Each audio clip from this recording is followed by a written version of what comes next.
Hello यार guys, good morning. Finally prelims का video बन चुका था और जो बहुत ज़्यादा इसका वीडियो के लिए डिमांड थी कि यार भैया प्लीज़ मेंस के लिए वीडियो बना दो। मेंस की स्ट्रेटजी सिर्फ ये मेरी नहीं है गाइस, 10 से 15 फ्रेंड्स से मैंने बात की जो इस साल बैंकर बने हैं, पीओ और क्लर्क दोनों में सिलेक्शन हुआ है। उन सभी की स्ट्रेटजीज ये है कि कैसे क्या, उनकी हर चीज़ मैंने उनसे पूछा कि आपका क्या रहा, क्या स्ट्रेंथ, क्या वीकनेस, कैसे क्या करना चाहिए, क्या कमी रहती है। तो उन सभी का ये सिर्फ मेरा एक एनालिसिस, मेरा एक्सपीरियंस नहीं है, ये कम से कम 10 से 15 बैंकर्स का एक्सपीरियंस है। तो गाइस इस वीडियो को प्लीज़ पूरा देखिएगा। तो बात करते हैं यार इसमें क्या ऐसा मेंस में क्या होता है। देखो सबसे बड़ी बात, मैं आपकी इस बार सिर्फ IBPS की बात करता हूँ।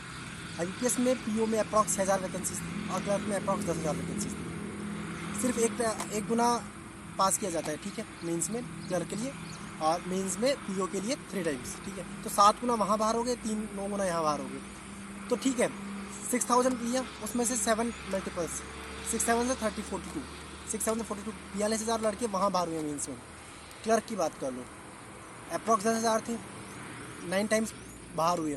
इसका मतलब 9 टाइम्स वहाँ पे बाहर थे, 90,000, मतलब अप्रॉक्स हम बात करके चलें 1,30,000 लोग तो यहाँ पे सिर्फ IBPS की बात है, यहाँ पे फेल हुआ। फिर RRBB की बात कर लो, SBI की बात कर लो, SBI PO क्लर्क की बात कर लो, तो अप्रॉक्स मैं मानता हूँ कि 2 लाख बच्चे मेंस में बैठते हैं, 2.5 से 3 लाख बच्चे मेंस में बैठते हैं हर साल।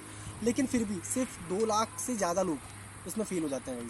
क्या रीज़न रहता है, क्या डिफरेंस क्रिएट होता है उन सब चीज़ों की, किस वजह से वो फेल होते हैं, क्या होता है। एक वो जो सिलेक्शन लेते हैं वो कैंडिडेट्स, और ऐसे कैंडिडेट्स जो सिलेक्शन नहीं ले पाते हैं, सबसे ज़्यादा इंपॉर्टेंट है गाइस उनकी स्ट्रेटजी क्या है, कैसे उन्होंने पढ़ाई की, उनका क्या नज़रिया था एग्ज़ाम को लेकर। सब कुछ बात करने वाला हूँ। देखो ये मैंने सब कुछ लिख लेता हूँ, मैंने सबसे अच्छा आदत बनाई है, क्योंकि कुछ भी चीज़ छूटे ना गाइस, क्योंकि एक छोटी सी चीज़ बहुत बड़ा डिफरेंस क्रिएट कर सकती है। तो मेरा वही है कि मैंने आजकल लिखना स्टार्ट कर दिया है कि जो भी मेरे को याद आता है मैं फटाक से लिख लेता हूँ। तो सारी स्ट्रेटजीज यहाँ पे मैंने लिख लिया, ठीक है। तो इस चीज़ में आपको बता देता हूँ क्या क्या है। फिर गाइस सबसे पहले आपका ना जो सेल्फ बिलीफ होता है ना, लोगों में क्या होता है, जैसे आपका एक मेंस नहीं निकला, दो, किसी का बहुत लोगों का फर्स्ट में मेंस निकल जाता है, लेकिन कईयों का तो फर्स्ट मेंस नहीं निकलता, सेकंड मेंस नहीं निकलता, थर्ड मेंस नहीं निकलता, कईयों को एक साल हो जाती है जिसमें 5-6 एग्जाम, किसी को 2 साल 3 साल, ठीक है, 15-15 20-20 मेंस दे लिए लेकिन निकल नहीं रहा। क्या गलती है, क्या कमी है। सबसे पहले वो सेल्फ बिलीफ होना चाहिए इसके आपके अंदर, हाँ कि आप कर लोगे ये चीज़। जब तक वो सेल्फ बिलीफ नहीं होगा ना, आप कभी भी किसी भी कंडीशन में एग्जाम को क्लियर नहीं कर पाएंगे, ट्रस्ट में गाइस, ठीक है। तो सबसे पहले अपने अंदर सेल्फ बिलीफ लाइए कि क्या क्या हाँ आप डेफिनेटली कर सकते हो। जब ये लोग कर सकते हैं, आप प्रीलिम्स क्लियर कर सकते हो, तो मेंस क्यों नहीं कर सकते। मेंस में ऑब्वियसली पेपर अच्छा आता है, अच्छे लेवल का पेपर होता है, तो क्यों क्लियर नहीं कर सकते। ऑब्वियसली आप मेहनत कर रहे हो, सब कुछ कर रहे हो, तो क्यों क्लियर नहीं कर सकते। मेरे अकॉर्डिंग डेफिनेटली आप कर सकते हो, मैंने किया है, बहुत लोगों ने किया है, ठीक है। जो आपसे कम पढ़ने वाले लोग थे, मतलब जो आपसे नीचे थे स्कूल में और कॉलेज में, उन्होंने क्लियर किया, तो आप क्यों नहीं कर सकते। तो सबसे पहले अपने अंदर सेल्फ बिलीफ लाइए कि आप कर सकते हो इस चीज़ को, ठीक है। ये बात होगी सेल्फ बिलीफ। उसके बाद आपको 1 साल एग्जाम देते हुए हो गया, 6 महीने हो गए, 2 साल हो गए, 3 साल हो गए, क्यों नहीं निकल रहा। उसका सबसे बड़ा रीज़न भी गाइस ये है कि आप अपनी गलतियों से नहीं सीख रहे हैं। आप अपनी गलतियाँ कर रहे हैं, बार बार वही मिस्टेक्स को गलत कर रहे हैं और उनसे सीख नहीं रहे हैं। आप उन्हीं मिस्टेक्स को रिपीट मोड पे लगाए हुए हैं, कुछ भी नया नहीं कर रहे हैं। जहाँ आपको लग रहा है, क्योंकि आपके सामने सब कुछ स्कोर कार्ड है, सब कुछ है, लेकिन आप क्यों नहीं सीख रहे, वहाँ से मुझे ये समझ में नहीं आता। मेरे साथ भी था, मैं नहीं समझ रहा था, लेकिन फाइनली मुझे समझ में आ गया कि मुझे ये गलती कर रहा हूँ। वहाँ से आपको सीखना पड़ेगा गलतियों से। आपका स्कोर कार्ड आपके सामने, 1 दिन लीजिए, 2 दिन लीजिए, 5 दिन लीजिए, 10 दिन लीजिए, अभी आपका टाइम है, आपके पास टाइम है। क्योंकि अभी देखो, अभी कोई एग्ज़ाम नहीं है आपके पास, ठीक है, लेकिन आपको ये चीज़ पता है किस चीज़ लिए। जैसे बिजनेस में क्या होता है, एक होता है पीक सीजन और एक होता है लो सीजन। तो जो भी पीक सीजन की जो स्ट्रेटजीज होती है ना, वो लो सीजन में बनाई जाती है कभी भी, क्योंकि उस टाइम तो आपको बिल्कुल टाइम नहीं मिलता।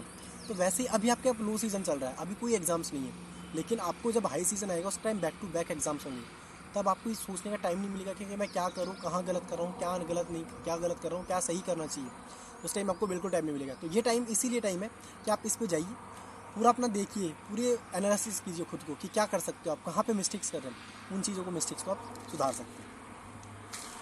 फिर गाइस थर्ड चीज़ आती है कि आपका जो मेंस का जो एग्ज़ाम का पैटर्न है उसको आप देखिए, उसमें क्या क्या है, कितने क्वेश्चंस आ रहे हैं, क्या उसका लेवल है, कितने टाइमिंग है, कितने मार्क्स से कैसे क्वेश्चन है, कैसे डिवाइड किया हुआ। वो फिर स्ट्रेटजीज बनाइए आप कि ये पेपर है, इसका ऐसे ऐसे इतने क्वेश्चन है, क्योंकि क्लर्क में अलग है, पीओ में अलग है, ठीक है, RRBs में अलग है, तो हर एग्जाम का अलग है। तो आपको तीनों का फाइंड आउट करना पड़ेगा कि इसमें कितने क्वेश्चन है, कितने टाइमिंग है, सब कुछ कितना अलॉटेड है, तो उसकी स्ट्रेटजीज खुद को बनानी पड़ेगी गाइज।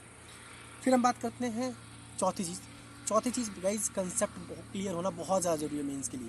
प्रीलिम्स के आपके लिए फिर भी आपकी थोड़ी बहुत ट्रिक्स इन सबसे चल जाएगा, लेकिन अगर आपके मेंस में आपकी जो कंसेप्ट क्लियर नहीं है ना गाइज, तो आप किसी भी कंडीशन में आपको मेंस को क्लियर नहीं कर पाएंगे। क्योंकि मेंस में छोटे छोटे, बिल्कुल छोटे छोटे कंसेप्ट लगते हैं, वो आपका क्वेश्चन को बहुत हाई लेवल का क्वेश्चन होगा लेकिन छोटा सा कंसेप्ट लग के उसको सॉल्व कर देता है। तो गाइज मेंस में आपको कंसेप्ट की बहुत ज़्यादा क्लियरिटी होना ज़रूरी है। अब हम बात करते हैं नेक्स्ट चीज़ क्या होती है, सिलेक्शन ऑफ क्वेश्चंस बहुत ज़्यादा मैटर करता है गाइज। मेंस में सिलेक्शन ऑफ क्वेश्चंस बहुत ज़्यादा मैटर करता है। आपकी स्ट्रेंथ का क्वेश्चंस को ढूंढो एक बार। सबसे पहले क्या होता है कि गाइज क्या होता है, जैसे आपको डीआई मिली स्टार्टिंग में, उसी को करना स्टार्ट कर देते यार, ये डीआई मिली इसी को स्टार्ट कर देते हैं, ये गलत है। एक बार पूरे क्वेश्चन को आपको मुश्किल से 2 से 3 मिनट लगेंगे, और टाइम बहुत होता है मेंस में टाइम की कोई कमी नहीं है प्रीलिम्स की तरफ। मेंस में फुल ऑन टाइम होता है, तो एक बार 2 से 3 मिनट आप लो और उस क्वेश्चन पेपर को पूरे खंगाल डालो। कहाँ पे आपकी स्ट्रेंथ है, कहाँ पे वीकनेस है, कौन से क्वेश्चन करने, और टाइम लो, क्योंकि आपके पास टाइम बहुत है गाइस, ट्रस्ट में। आपको लगता है कि टाइम नहीं है, और वहाँ पे क्योंकि सारे क्वेश्चन करने नहीं है आपको। आप मैथ्स में जैसे पीओ में, एसबीआई पीओ में अगर 15 से 20 क्वेश्चन करते तो मोर देन सफिशिएंट है। 15 क्वेश्चन तो बहुत अच्छा चला गया, 15 से 20 क्वेश्चन। रीजनिंग में भी ऐसा ही है, मैथ्स मतलब सब में ऐसा है गाइस, ट्रस्ट में। सिलेक्शन बहुत टाइम है वहाँ पे, बहुत टाइम है। तो सिलेक्शन ऑफ क्वेश्चन अपने स्ट्रेंथ को देखिए, कौन से क्वेश्चन करने, कौन से नहीं करने। फिर आता है हमारा ईगो पे। जैसे आपका मैथ्स सेक्शन अच्छा है, मे भी पेपर डिफिकल्ट आ गया, मे भी पेपर ठीक ठाक है, मॉडरेट है, फिर भी आपसे क्वेश्चंस नहीं बने उस टाइम में, तो वहाँ पे आपको डिमोटिवेट नहीं होना। अपने नए सेक्शन को उसी तरीके से लेना है जैसे कि हाँ आपका बिल्कुल पेपर अच्छा गया, उसी तरीके से आपको लेना है। इस चीज़ को ध्यान में रखिएगा कि आपका स्ट्रेंथ अच्छी है, लेकिन ठीक है पेपर अच्छा नहीं गया, वो सेक्शन अच्छा नहीं गया, तो वहाँ से आपको डिमोटिवेट नहीं होना। वहाँ पे आपको सीखना है, ठीक है, और साथ के साथ माइंड मेकअप करना कि जो भी था ठीक है यार, नेक्स्ट सेक्शन मुझे 100% देना है, 200% देना है, सब कुछ सही करना है। ये चीज़ आपका माइंड सेट होना चाहिए गाइस।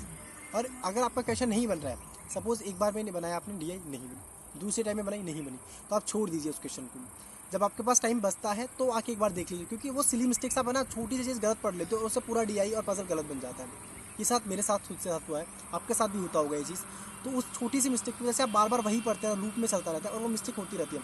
उस टाइम उसको स्किप कीजिए, अपने ईगो पे मत लीजिए कि यार ये तो मैं करके रहूँगा, मेरी रीजनिंग तो इतनी अच्छी है, मैं पजल्स कैसे भी दे तो मैं बना लेता हूँ। तो वो चीज़ से आप अपने बाहर निकलो और वो अपने आप को ईगो से बाहर निकलो और उस चीज़ को देखो, रियलिटी को एक्सेप्ट करना सीखो। फिर आता है भाई साहब आपका मेंस का प्रैक्टिस का कंटेंट। प्रीलिम्स में तो फिर भी चल जाएगा, मैंने आपको पहले भी कहा कि मेंस का कंटेंट आप प्रैक्टिस कर कहाँ से रहे हैं, बहुत ज़्यादा मैटर करता है। क्योंकि मेंस का कंटेंट सही बता रहा हूँ गाइस, ये इतना इतना इतना मतलब मेरे हाथ भी नहीं आ रहे, देख लो इतना कंटेंट है। आप पूरी ज़िंदगी लगा दो, आपके सारे दोस्त लगा के ज़िंदगी लगा दे, तो भी कंटेंट ख़त्म नहीं होने वाला। अब ये मैटर करता है कंटेंट आप कहाँ से कंज्यूम कर रहे हैं। मीन्स का कंटेंट लिटरली बता रहा हूँ, बहुत ज़्यादा मैटर करता है, बहुत ज़्यादा मैटर करता है। क्योंकि कंटेंट पता मैंने देखा है बहुत, मैं नाम नहीं लूँगा आज, मे बी कुछ लोगों ने कंप्लेन किया तो मैं नाम नहीं लूँगा, उनका कंटेंट बिल्कुल अच्छा नहीं है मेंस को लेकर यार गाइस, लिटरली बता रहा हूँ।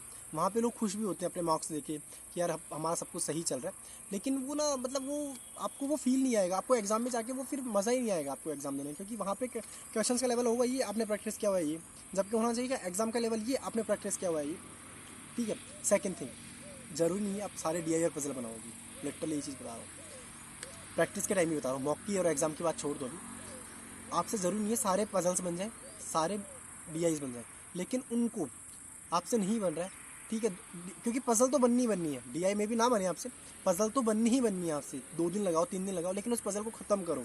ऐसा नहीं है कि सपोज़ आपने पजल उठाई, नहीं बन रही है 1 घंटे में ख़त्म। अगर आपने पजल उठाई है तो चाहे 2 दिन लगा दो, वो पजल ख़त्म करके उठने चाहिए। डीआई आपने पूरे कंसेप्ट देख लिया, आपको सही लग रहा है कि यार नहीं हो रहा है डीआई, तो क्या करोगे आप अपने फ्रेंड से हेल्प ले सकते हो, लेकिन वो करनी ज़रूर है, स्किप नहीं करनी वो चीज़। जैसे डीआई आपको नहीं आ रही तो वो स्किप नहीं करनी, ये चीज़ बहुत लोग गलती करते हैं कि डीआई पजल नहीं बनी, कि यार डीआई पजल कौन ज़रूरी थोड़ी है कि मैं सारे डीआई और पजल बनाऊंगा एग्जाम में, क्योंकि मैंने बोला ना कि सारे डीआई पजल सारे क्वेश्चन नहीं करने, लेकिन वहाँ पे आपको सारा प्रैक्टिस करना है। जब आप प्रैक्टिस करो तो हर क्वेश्चन आपने जो उठाया वो सारे क्वेश्चन बनने चाहिए गाइस, आपकी यस रिलीज होनी चाहिए, ठीक है। ये अपना हो गया। इंग्लिश के लिए क्या, इंग्लिश का भाई साहब सबसे बड़ा सेक्शन है कि अगर आपके 40 क्वेश्चन आ रहे हैं, ठीक है, तो 40 क्वेश्चन में मान के चलो गाइस, ट्रस्ट में 35 क्वेश्चन रीडिंग के बेसिस पे, रीडिंग पे ही बेस्ड होते हैं, 35+ क्वेश्चन, ट्रस्ट में। ये मेरा खुद का एक्सपीरियंस है, कम से कम 15 से 20 मिनट दे चुका हूँ और इतने लोगों से मैंने बात की। आपकी रीडिंग्स बहुत अच्छी होनी चाहिए गाइस, आपके पैसेज के अंदर, रीडिंग कॉम्प्रिहेंशन के अंदर, ठीक है, पैराजम्बल के अंदर, पैराफिलर्स, इन्फेरेंस, सबके अंदर आपका भाई साहब रीडिंग काम आएगी, ट्रस्ट में गाइस। तो आपका इंग्लिश में आपको मतलब रीडिंग तो इतनी ज़बरदस्त होनी चाहिए कि बस आपको रीडिंग ऐसे बोलो ना कि रात को मतलब बहुत अच्छे से तरीके से आपकी रीडिंग होनी चाहिए। मान के चलो आप कहीं से भी मत करो, आप इंग्लिश में चाहे कुछ करो ना करो मीन्स के लिए, और कुछ करो या ना करो, एटलीस्ट 45 to 60 मिनट्स आप रीडिंग को दीजिएगा। इस मेंस के लिए बता रहा हूँ मैं, लिटरली आपको ये डिफरेंस क्रिएट होगा, देख लीजिए। ठीक है, अब जाते हैं जी, जो सबसे इंपॉर्टेंट चीज़ होता है कि यार करंट अफेयर्स का क्या करेगा। तो भाई देखो, मैं लास्ट 2 साल का ट्रेंड बता देता हूँ आपको। लास्ट 2 साल से एग्जामिनर ऐसा खेल रहा है कि वो चाहता ही नहीं है कि आप क्वेश्चंस करो वहाँ पे। उसका माइंडसेट क्लियर है कि मैं ये क्वेश्चंस नहीं करने दूंगा तो नहीं करने दूंगा। ठीक है, आपने देखा होगा पेपर, आपने मेंस दिया, आपने देखा है क्या सेक्शन रहा है, कितने क्वेश्चंस करते हैं। मेरे खुद के 10, 11, 9 ऐसे नंबर आए थे। ठीक है, 40 में से। अब आप समझ सकते हो क्या सीन रहा होगा मेरा। ठीक है, तो वही मैं चीज़ आपको समझाना चाह रहा हूँ कि आप उस चीज़ को, ठीक है आपको करंट अफेयर्स पढ़ना है, ऑब्वियसली पढ़ना है, किसी भी एक सोर्स को फॉलो कर लो, कोई सा भी एक सोर्स फॉलो करो वहाँ से। सेकंड थिंग, आपके मैथ्स रीजनिंग इंग्लिश स्ट्रॉन्ग हो गई है, उसके बाद ये चीज़ नहीं होनी चाहिए कि आपके प्रीलिम्स का रिजल्ट आ रहा है उसके बाद आप करंट अफेयर्स पढ़ना स्टार्ट करो। लेकिन आप मेंस दे रहे हो तो मैं ये चीज़ मान के चलता हूँ कि आपके most of the concepts clear होंगे मैथ्स रीजनिंग इंग्लिश के। अब आपको वहाँ पे अच्छे से बस उनको प्रैक्टिस करना, सब कुछ वो लाइन पे फ्लो पे लेके चलना है, लेकिन करंट अफेयर्स का आपको रेगुलर फॉलो करना है। मैं आपको मेंस के लिए बोल रहा हूँ, प्रीलिम्स को ऑब्वियसली मैं बोलता था, प्रीलिम्स का वीडियो बना रहा था कि आपको मेंस का कि करंट अफेयर्स आपको इतना नहीं लेना, लेकिन जब मैं मेंस का वीडियो बना रहा हूँ मैं आपको स्पेशली बोल रहा हूँ आपको करंट अफेयर्स रेगुलर बेसिस पे पढ़ना ही पढ़ना है। ठीक है, आप इसको स्किप नहीं कर सकते। आप सोचो मैं बाद में 1 महीने पढ़ लूँगा, 2 महीने पढ़ लूँगा, नहीं होगा गाइस, ट्रस्ट में नहीं होगा। मैंने प्रीलिम्स के लिए क्यों बोला था कि अभी टाइम है 5 से 6 महीने, उस वीडियो में बोला, लेकिन मैं अभी भी बोल रहा हूँ अगर आप मेंस के लिए जा रहे हो तो आपको रेगुलर बेसिस पे करंट अफेयर्स 6 से 7 महीने की पढ़नी ही पढ़नी है।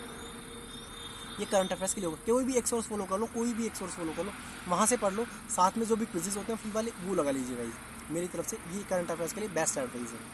अब हम बात करते हैं मॉक टेस्ट गाइस। जैसे प्रैक्टिस का मैंने बोला वैसे ही मॉक टेस्ट रेगुलर बेसिस पे। अभी मान लो बहुत टाइम है तो आप ये कर सकते हो कि 4-5 दिन में वीक में एक मॉक टेस्ट ले लिया मेंस का। लेकिन जैसे मान लो 3-4 महीने बचते हैं, 3 महीने के अप्रॉक्स बचते हैं, वीक में 2 दिन स्टार्ट लग जाओ। मेंस का 1 महीना बच रहा है, वीक में 3 दिन लग जाओ, वीक में फिर उस तरीके से इंटेंसिटी बढ़ाती जानी है अभी। ठीक है, तो उस तरीके से। और मॉक टेस्ट का लेवल बहुत अच्छा होना चाहिए आपका गाइज। जितने अच्छे मैंने क्या बोला, आप प्रैक्टिस इतना दे रहे हो मॉक टेस्ट हो किसी चीज़ का, आप इतने प्रैक्टिस करो, एग्जाम का लेवल इतना होना चाहिए। ऐसा नहीं है कि एग्जाम का लेवल ये है और आपका प्रैक्टिस इतना है। ठीक है, ये चीज़ आपकी नहीं होनी चाहिए। अब हम बात करते हैं नेक्स्ट चीज़। ये चीज़ भी बहुत ज़्यादा देखी गई गाइज, स्टूडेंट्स बहुत ज़्यादा वीडियोस देखते हैं। मैंने पहले भी प्रीलिम्स के बाद में भी बात बोली थी, प्रीलिम्स के वीडियो में भी, कि लोग क्या करते हैं अगर किसी टीचर को फॉलो कर रहे हैं तो वो दिन में बहुत ज़्यादा वीडियो कंज्यूम कर रहे हैं। ऐसा नहीं होना चाहिए, वीडियो कम से कम कंज्यूम कीजिए गाइस। आप ट्रस्ट में, आपको जहाँ ज़रूरत है वहीं पे कंज्यूम करिए।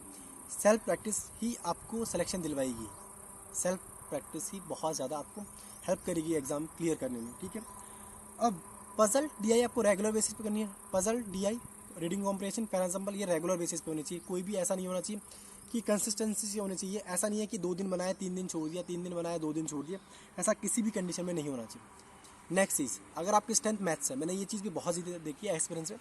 क्या होता है, जैसे आपकी स्ट्रेंथ है मैथ्स, आप क्या करते हो दिन में 3-3, 4-4 घंटे मैथ्स लेके बैठे रहते हो। क्या बोलते हो कि मैं तो मैथ्स में नंबर खींच ले जाऊँगा, क्योंकि 40 सपोज 50 क्वेश्चन नंबर का पेपर है तो मैं वहाँ पे 35 से 40 क्वेश्चन खींच ले जाऊँगा। रीजनिंग में क्या करोगे आप, इंग्लिश में क्या करोगे, करंट अफेयर्स में क्या करोगे।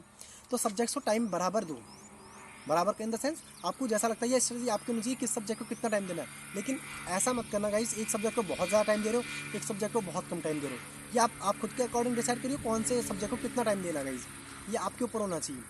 ठीक है, लेकिन हाँ हर सब्जेक्ट को आप मैनेज करके चलिएगा। ऐसे नहीं छोड़िएगा कि एक सब्जेक्ट को बहुत ज़्यादा टाइम, एक सब्जेक्ट को बहुत कम टाइम।